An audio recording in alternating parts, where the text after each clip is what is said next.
Кыргыз Республикасынын Ички иштер министрлиги үй-бүлөлүк зордук зомбулуктун натыйжасында адам өлтүрүү фактылары боюнча өзүнчө статистика жүргүзбөйт, бирок Аялдар демократиялык тармагы фондунун маалыматы боюнча 2018-жылы эле Кыргызстанда 62 аял туугандарынын же күйөөсүнүн колунан көз жумган. Эмне үчүн өтө эле көпчүлүк зордук зомбулуктар аялдарга каршы колдонулган?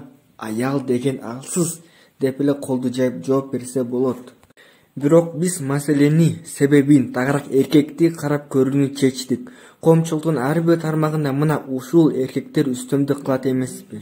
Себеби коом өзү эркектерге бала чагынан баштап эле чыныгы эркектин мүнөзүн таңлай баштайт. Мисалы, алсыздыгыңды көрсөтпө, ыйлаба, бекем бол, эркекте болуп туручу, бир жери ооруса чыдап деп эле коет. А эгерде эркек бала катачылык кетирсе, муну сынга алышат, жада калса жазалайт.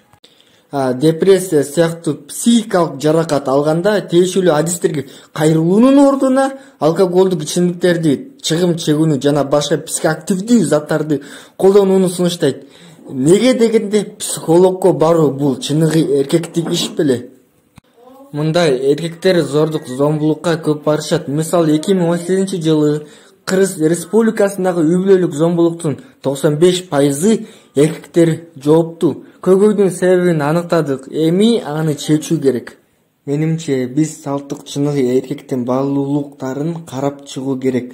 Мен албетте гуманитардык жаатында билимдин жетишсиздигинен жаңы чыныгы эркектин образын бере албайм, бирок келечектеги чыныгы эркек атаандашуудан, кээ бир учурларда болбогон артыкчылыгын көрсөтүүдөн, агрессивдүүлүктөн баш тартуусу керек.